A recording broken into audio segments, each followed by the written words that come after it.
히브리서 6장 1절부터 6절까지 살펴보겠습니다. 히브리서 6장에서는 계속 믿음의 성장을 계속 강력하게 권면하고 있는 부분인데, 이 부분은 5장 14절까지 우리가 살펴봤던 부분이 있죠. 영적인 어린 아이들이 있고 또 영적으로 성장한 사람들이 있는데, 젖이 필요한 사람들이 있고 단단한 음식을 필요로 하는 사람들이 있다 그랬습니다. 교리적으로 볼 때에는 바로 젖이 필요한 사람들은 구원을 시작한 사람이지만은요, 대환란 때에는 단단한 음식으로 성장하지 않는다고 한다면 떨어져 나가는 것이에요. 구원을 유지할 수가 없는 것입니다. 그러니까 그런 관점에서 보기 때문에 그리스도인의 관점에서 영적으로 적용해서 구원받은 그 이후에 영적으로 잘 성장하면 좋은 것이고, 그렇지 못하면 아쉬운 것이고, 그런 차원이 결코 아니다라고 하는 사실을 우리가 알아야 되는 것입니다.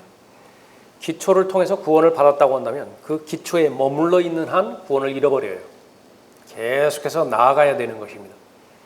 그러나 게으름으로 인해서, 부지런하지 못함으로 인해서 구원을 잃어버렸을 때는 다시 회복시킬 수 없다라고 하는 교리를 6장에서 지금 언급하고 있습니다.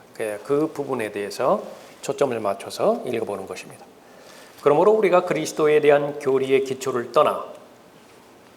떠난다라고 하는 것은 거기에 머무르지 말고 더 발전하여, 그 말입니다.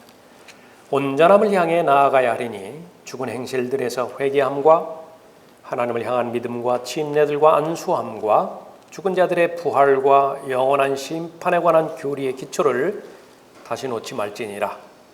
실로 하나님께서 허락하시면 우리가 이것을 행하리라. 한 번 깨우침을 받고 하늘의 선물을 맛보며 성령의 동참자가 되고 구원받고, 그 말이죠.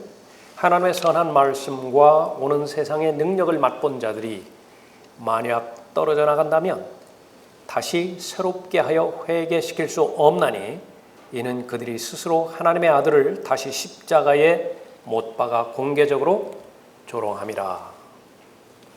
자, 우선 본문에 대해서 잘못된 해석 몇 가지를 살펴보죠. 제일 많은 해석이 로마 카톨릭, 감리교, 하나님의 성회, 하나님의 교회, 그리스도의 교회, 몰몬교, 안식교 등에서 행위 구원을 가르치고 있는 그런 내용들입니다. 내용은 구원받았다면 끝까지 견뎌야 한다. 그렇지 않다면 은혜에서 떨어져 나갈 것이다. 그래서 특히 이 감리교라든지 성결교라든지 이 구원을 잃어버릴 수 있다라고 하는 주장하는 그 부분에 있어서는 이 히브리서가 아주 요긴한 증거 구절로 제시되어지는 책입니다. 히브리서 6장이라든지 히브리서 10장 이후에 마찬가지입니다. 그래서 그러나 그 사람들은 가르치는 그 부분이요, 타락했으면 구원을 잃어버리죠. 그런데 다시 또 구원을 얻을 수 있다라고 그렇게 가르치는 것입니다. 그러나 본문 말씀에 의하면 그렇지 못한 것이죠. 구원을 잃어버렸다고 한다면 구원을 회복시키는 것이 불가능하다, 그렇게 말하고 있습니다. 스코필드의 해석은 구약 히브리서 3장 4장을 연결시켜서 이 구약 성도들의 예를 들어서 설명을 합니다. 그래서 본문에 언급된 사람은 카데스 바네아에 있었던 정탐꾼들과 같은 사람들이다. 그래서 그 땅을 찾아갔지만은 구원의 문턱에서 되돌아온 사람이라, 그렇게 언급하고 있습니다. 더 이어지는 내용을 보면 그들은 손에 안식의 땅에 포도를 가지고 왔으나 그 다음 믿음 없음으로 인하여 떨어져 나갔고, 그들이 회개했어도 가나안 땅에 들어갈 기회를 다시 얻지 못했다. 그 어린 세대들을 제외하고서는 가나안 땅에 들어가지 못했죠. 그것을 말하는 것입니다.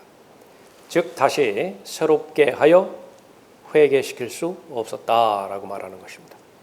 그러나 이 해석이 잘못된 것은 무엇입니까? 교리적으로 볼 때 정탐꾼들 가운데 어떤 사람도 성령의 동참자가 된 사람은 없어요. 4절에서 말하는 거지, 한 번 깨우침을 받고 하늘의 선물을 맛보며 성령의 동참자가 되고, 이러한 대상을 말하고 있는 것인데 민수기 13장, 14장에 나오는 그 정탐꾼들 가운데 단 한 사람이라도 성령의 동참자가 되었던 사람은 없는 것입니다. 또 그들 가운데 그 누구도 그리스도에 대한 교리의 기초를 놓은 사람도 없었습니다. 1절에서 그리스도에 대한 교리의 기초가 나오죠. 이 구약 정탐꾼들은 그리스도의 교리의 기초를 놓지 않았던 것입니다. 4절에서 말하는 하늘의 선물을 맛본 사람도 없었고요. 단지 맛보았다고 한다면 그 포도를 먹었을 뿐인데 그것은 땅의 선물이라 그렇게 볼 수 있습니다. 결코 하늘의 선물은 되지 못하는 것이죠. 또 8절에 보면 불태워진다라고 하는 부분이 나오는데 만일 가시와 엉겅퀴를 내면 버림을 당하고 저주함에 가까워서 그 마지막은 불사름이 되기 때문이라. 이것은 사람이 불타는 것을 말하는 거예요.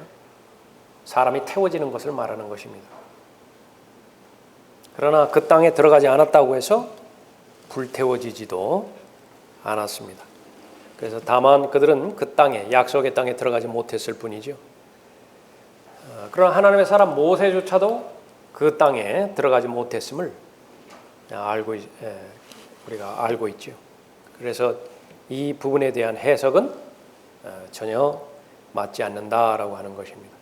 그 성경에서 말하는 오는 세상, 오는 세상은 교리적으로 어디에서든지 천년 왕국을 가리키는 거예요. 그것은 교회 시대와는 전혀 상관이 없는 것입니다. M.R.T. 한이라고 하는 사람의 해석입니다. 8절에 근거해서 고린도전서 3장에 보면은 그리스도의 심판석에 나오는데 거기에 불이 나오죠. 업적들이 불태워지죠. 그래서 그 부분을 연결시켜서 그리스도의 심판석을 말하는 것이다. 그래서 단지 행위들이 불태워질 뿐이라 그렇게 말하고 있습니다. 그러나 조금 전에 살펴봤던 것처럼 재림 때에 마지막에 저주를 받아 누군가가 불타버리는 것이에요. 사람 자체가 불타버리는 것입니다. 말라기 4장 1절부터 3절까지도 말씀하시죠. 보라 이는 화덕같이 탈 그날이 오기 때문이니 교만한 자와 악을 행하는 자는 정녕 다 그루터기가 되리라. 그날이 그 사람들을 태워버릴 것이라 그렇게 언급하고 있습니다. 또 사무엘하 23장 6절 7절에서도 그러나 벨리알의 아들들은 모두 내다버린 가시나무 같으리니 이는 손으로 그들을 잡을 수 없습니다. 그들을 만지려는 사람은 철과 창자루를 갖추어야 할 것이요 그것들이 그 자리에서 완전히 불태워지리라. 그래서 히브리서 6장 이 본문은 그리스도의 심판석에 대한 해석이 아닌 것입니다. 올리버 그린이라고 하는 사람은 본문은 일어날 수 없는 일을 가정하여 말한 가설이다. 이런 것들은 전혀 일어날 수 있는 일이 아닌데 일어날 수 없는 것에 대한 가정을 말하는 것이라 그렇게 언급하고 있습니다. 그 말은 밑에 내용처럼 만일 구원받은 그리스도인이 구원을 잃어버리는 일이 일어난다면 그는 구원을 다시 받을 수 없다라고 하는 그 부분이죠. 이 부분도 본문과는 관계가 없습니다. 자, 그럼 본문의 내용을 보죠. 교리적으로 적용되는 대상 우선 살펴보면 히브리인입니다. 그러므로 우리가 그리스도에 대한 교리의 기초를 떠나 온전함을 향해 나아가야 하리니 우리라고 언급하고 있죠. 구원받은 히브리인을 말합니다. 구원받았다고 하지만은 끝까지 견디지 못하면 구원을 잃어버릴 위험에 처해 있는 히브리인들이에요. 그래서 비록 성령의 동참자가 되었을지라도 끝까지 견뎌야만 그리스도의 동참자로 계속해서 남아있을 수 있는 것입니다. 이 사람들에게는 저제에 해당되지 않은 기초를 떠나라는 명령을 듣죠. 1절에서 그러므로 우리가 그리스도에 대한 교리의 기초를 떠나 그랬습니다. 그 기초가 이미 형성되었다고 한다면 계속 그 기초를 반복해서 그 기초에만 맴돌지 말라 그 말입니다. 이 사람들은 두 가지 할 수 있는데 하나는 그 기초에 머물러 있을 수도 있고요. 아니면 그 기초에서 앞으로 나아갈 수도 있습니다. 원면의 말씀은 뭐예요? 앞으로 나아가라 그 말이에요. 기초에 계속해서 머물러 있지 말고 구원받았다라고 하는 것만으로 안주하지 말고 계속해서 나아가라 언급하고 있습니다. 나아가지 않으면 어떻게 돼요? 불가능한 일이 생기게 되는 것입니다. 6절에서 만약 떨어져 나간다면, 떨어져 나가는 거예요. 만약 떨어져 나가는 일이 발생하면 다시 새롭게 하여 회개시킬 수 없다. 그렇게 말하고 있는 것입니다. 결국 완전히 버림받는 것을 말하는 것입니다. 구원을 잃어버리게 되는 것이죠. 8절에서 버림을 당하고 저주함에 가까워서 그 마지막은 불사름이 되기 때문이라 언급하고 있습니다. 그래서 히브리서 10장 26절 이후에서 나타나는 그 심판이 바로 그 부분입니다. 히브리서 10장 26절에서 이는 우리가 진리의 지식을 받고 난 후에도, 진리의 지식을 받고 났다. 여기 기초가 물론 포함이 되겠죠. 저제에 해당되어지는 그 말씀이 있겠죠. 그러나 단단한 음식으로 나아가야 되는데 그러지를 못했어요. 진리의 지식을 받고 난 후에도 고의적으로 죄를 지으면 더 이상 죄들을 위한 희생제가 남아있지 아니하고 다만 대적하는 자들을 집어삼킬 심판과 맹렬한 분노를 두려운 마음으로 기다리는 것만 남아있기 때문이라. 29절에 하물며 하나님의 아들을 팔 아래 짓밟고 또 자신을 거룩해 한 그 언약의 피를 거룩하지 아니하는 것으로 간주하고 또 그 은혜의 영을 모욕하는 자가 얼마나 더 심한 형벌을 받아야 마땅한지 생각하라. 은혜의 영을 모욕하는 자, 이 사람은 심지어 구원받을 수도 있어요. 은혜의 영을 모욕했다 하더라도 예수 그리스도 영접하면 구원받는다. 구원받은 다음에 은혜의 영을 얼마든지 모욕할 수 있습니다. 대표적인 사람들이 은사주의자들이죠. 그 은사주의자들 가운데서 구원받은 사람이 있다고 한다면 그 구원을 잃어버리지는 않는 것입니다. 그러나 대환란 때는 전혀 적용되지 않습니다. 대환란 때는 은혜의 영을 모욕했다. 그러면 하나님의 아들을 다시 십자가에 못 박아 저주하는 그 죄가 적용되는 것입니다. 얼마나 더 심한 형벌을 받아야 하는 것인지 마땅한지 생각하라. 하나님의 심판을 말하는 것이죠. 그래서 6절에 보면 오는 세상의 능력을 맛보았다 그렇게 언급하고 있죠. 만약 떨어져 나간다면 다시 새롭게 하여 회개시킬 수 없나니 이는 그들이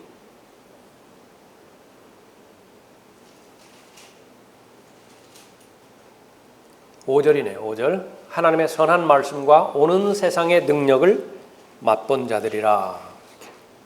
그러니까 오는 세상은 천년왕국이라고 우리가 알고 있죠. 그러면 천년왕국은 누구의 그 대상이 1차적인 대상이 누구냐면 유대인이죠. 유대인은 반드시 표적을 구한다고요. 표적과 기적과 이적은 유대인들을 위한 것이. 그래서 왕국의 표적과 메시아의 표적이 반드시 뒤따라와야 되는 것인데 그래서 사도들은 표적을 행했던 것입니다. 메시아인 예수 그리스도는 표적을 행했죠. 그 표적을 다 보았어요. 사도들의 표적도 보았고 메시아의 표적도 보았어요. 맛본 거예요. 오는 세상을 맛본 것입니다. 이미 맛보았음에도 불구하고 거부해버렸죠. 그러면 본문의 말씀처럼 되는 것입니다. 그래서 사도들의 표적과 기적들이 사도행전 1장부터 7장까지 나타났지만은 최종적으로 거부한 결과 2000년 뒤로 건너뛰었죠. 연기가 되었죠. 그래서 교회가 휴거된 다음에 대환란이 시작이 되어지면 사도들의 표적은 다시 나타날 거예요. 멸망의 위험에 처할 수 있는 대상이죠. 이 사람들은.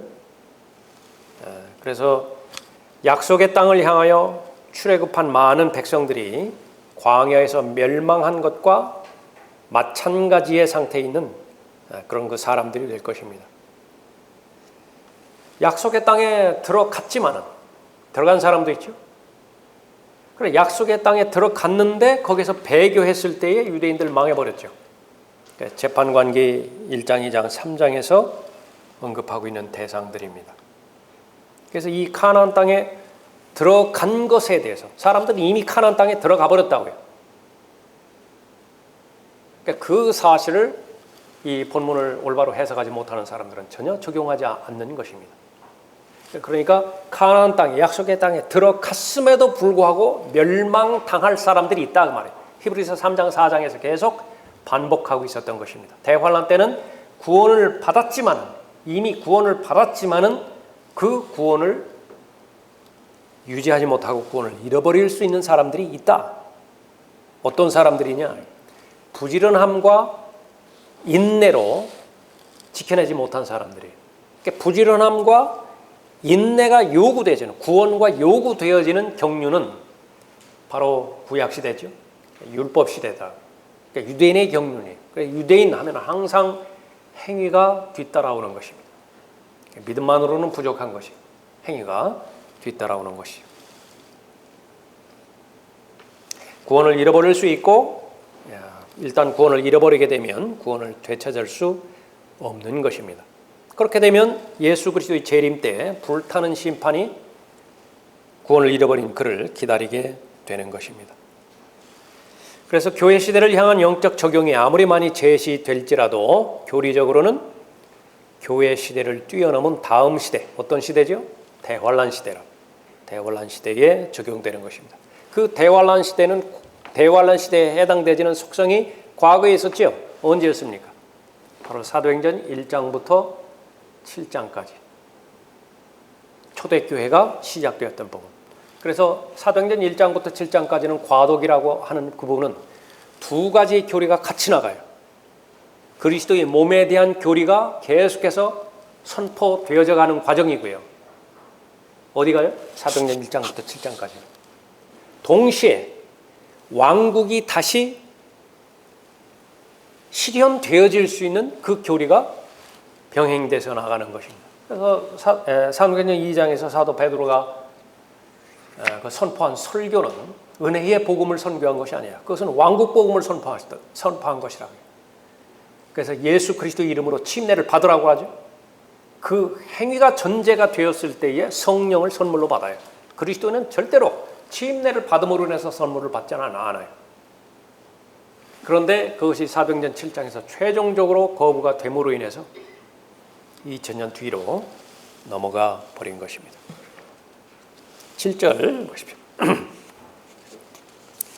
이는 땅이 그 위에 자주 내리는 비를 흡수하여 밭 가는 자들에게 적합한 농작물을 내면 하나님께 복을 받으나 만일 가시와 엉겅퀴를 내면 버림을 당하고 저주함에 가까워 그 마지막은 불사름이 되기 때문이라. 7절 8절 이것은 당연한 이치를 지금 설명하고 있는 것이죠. 그래서 계속해서 이 본문의 대상은 교리적으로 환난 가운데 있는 히브리인을 다루고 있는 환난 서신이에요.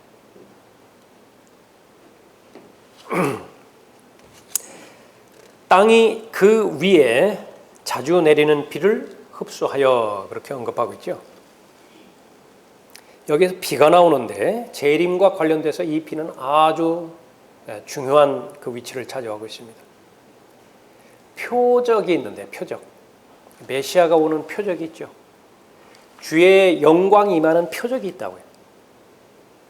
성전에 보면 주의 임재를 나타나는 표적은 구름이 가득했어요. 인자가 올 때 구름과 함께 와요. 그러니까 그것은 표적이에요. 인자의 표적이라고요. 그러니까 마찬가지로 그 표적 가운데 하나가 비예요.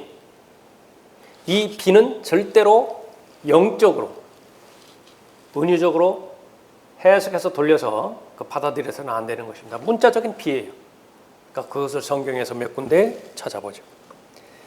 야고보서 5장 7절에서 그러므로 형제들아 주께서 오실 때까지 인내하라. 보라 농부들이 땅에서 나는 귀한 열매를 바라고 이른 비와 늦은 비를 받을 때까지 오래 참나니.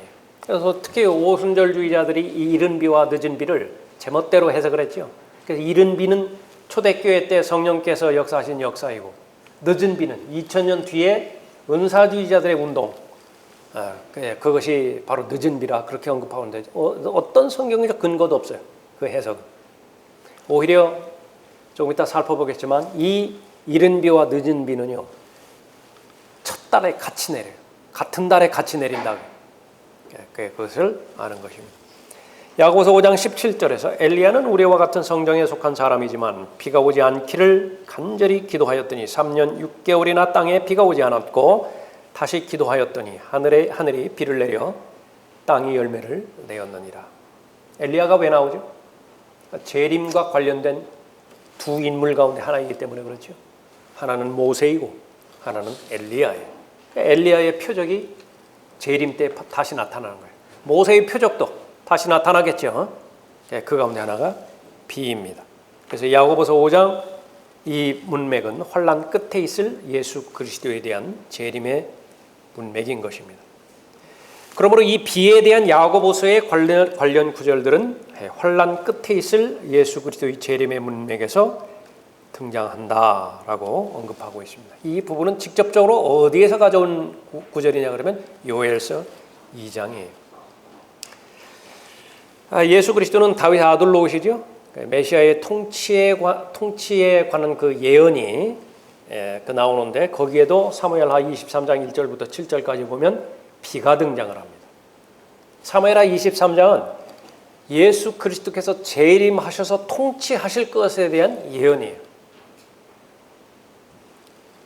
그리하여 그가 해 돋을 때에 아침 빛같이 되리니.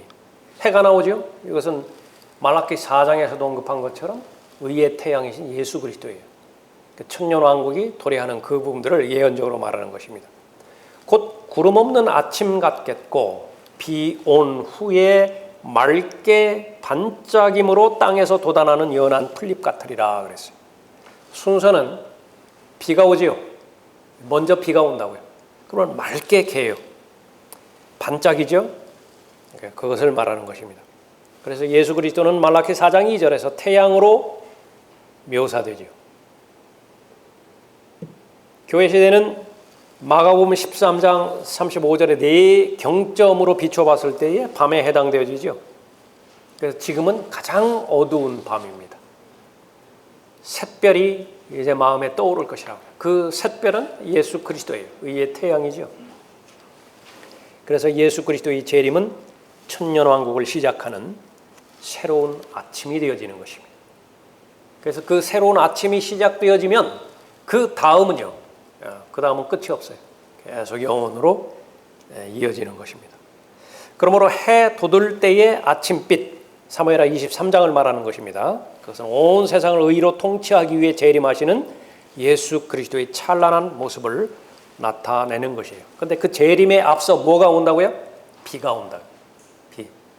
지금 그 비를 왜 지금 언급하고 있습니까? 7절 공부하기 때문에 그렇죠.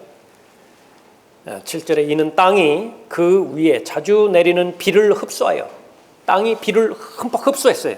그러면 자동적으로 농작물을 내겠죠. 적합한 농작물을 내겠죠. 그러면 하나님께 복을 받아요. 그러나 8절에서는 그러지 못하면 저주를 받는다 그 말입니다. 그러니까 비에 해당되어지는 그 부분을 계속 다루고 있습니다.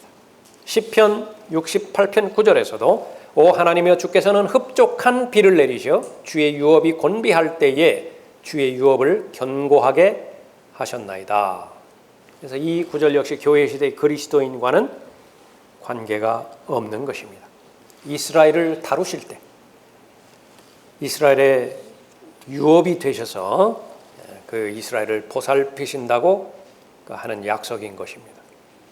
요한계시록 11장 6절에서 이들에게는 하늘을 닫는 권세가 있어서 그들이 예언하는 날 동안 비를 오지 못하게 하고, 당연하게 문자적인 비예요.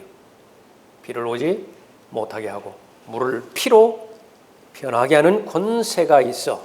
누구의 기적이죠? 모세의 기적이라. 모세의 기적 다시 한번 반복될 것입니다. 원하는 때면 언제든지 온갖 재앙으로 땅을 치리로다. 그래서 대환란 때에 큰 비가 내릴 것입니다. 조금 전에 살펴봤던 은사주의자들의 내용이죠. 은사주의자들이 이 비와 연관하여 사도행전 2장에서 이른 비가 내렸고 20세기의 은사주의 운동으로 늦은 비가 내린 것이라고 말하지만 이 비는 교회 시대의 성령의 사역과는 무관하다. 그래서 이 비는 이스라엘을 위해 표적으로 주어지는 문자적인 비라고 하는 사실을 알아야 되는 것입니다. 그러니까 이스라엘과 관련돼서 비가 등장을 해요. 이 비는 축복의 상징입니다.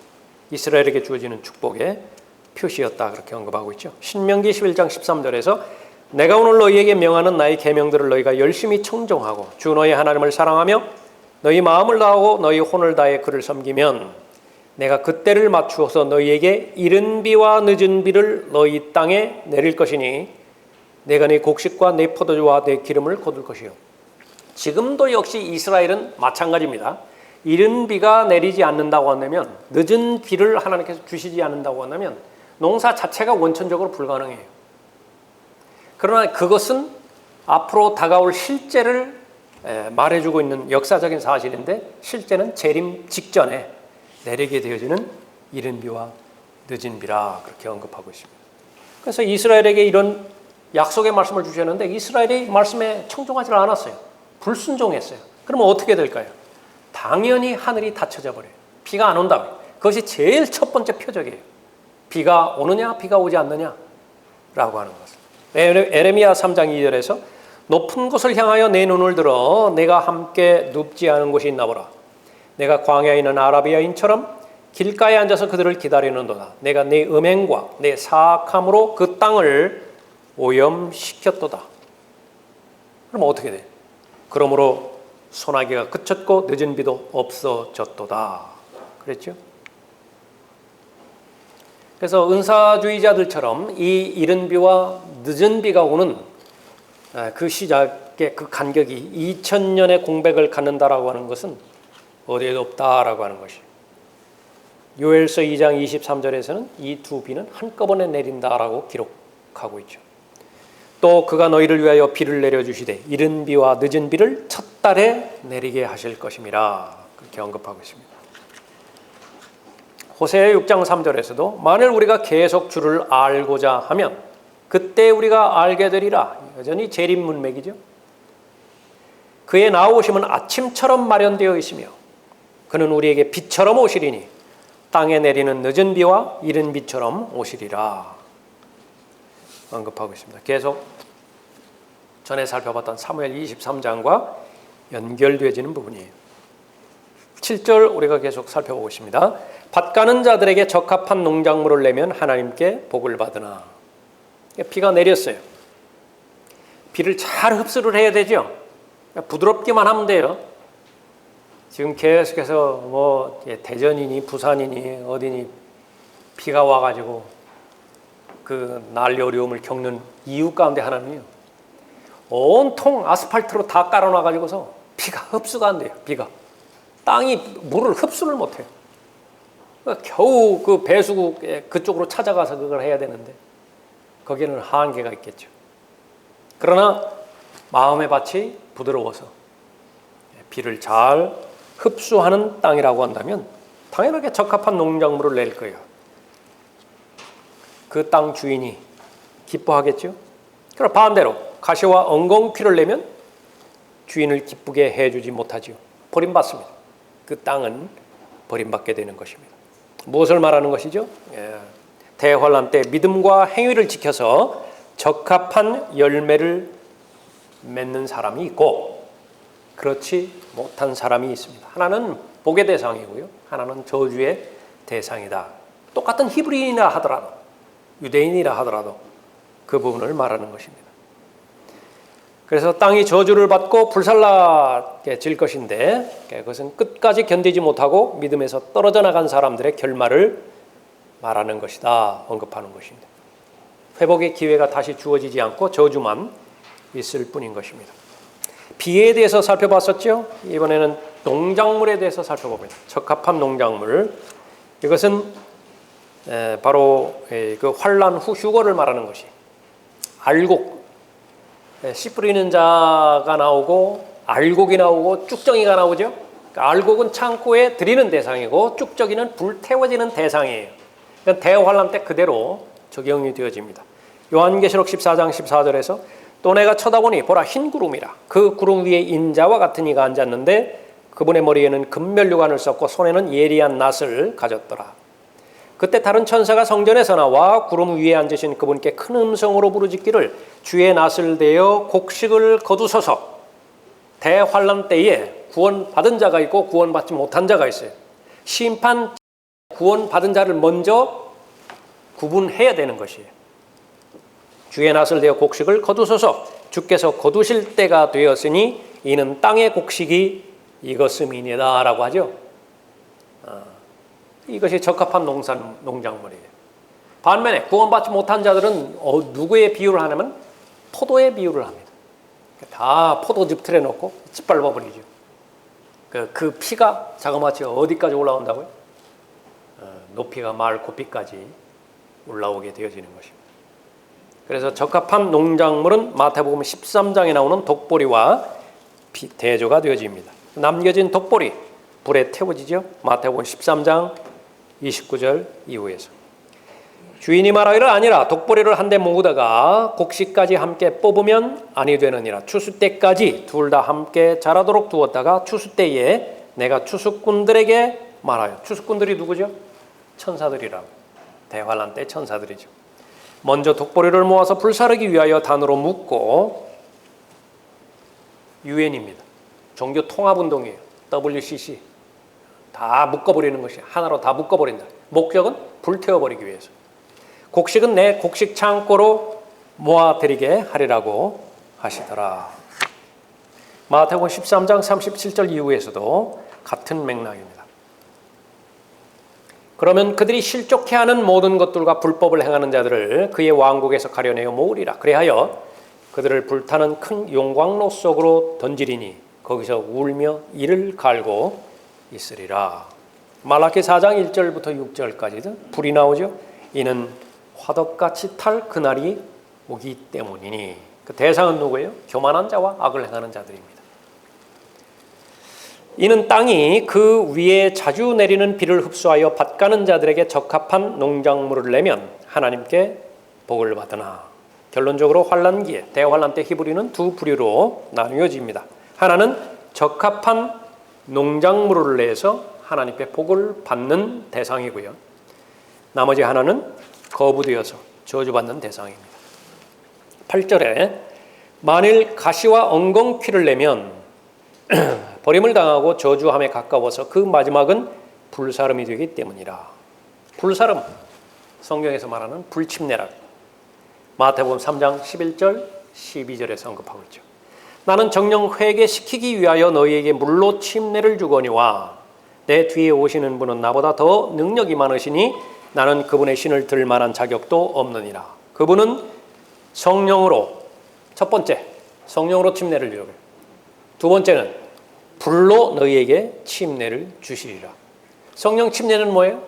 그 다음에 설명되어 있죠. 그분은 손에 키를 들고 자기의 타작마당을 철저히 정결케 하실 것이며 알곡을 모아서 창고에 드리고, 성령 침례예요. 불침례는 쭉정이는 꺼지지 않는 불로 태우시리라 그랬습니다. 그래서 이 불침례는 예언되었기 때문에 반드시 실현이 되어지겠죠. 그러나 히브리서 6장 이 시점까지는 아직 오지 않았어요. 앞으로 올 것입니다. 앞으로.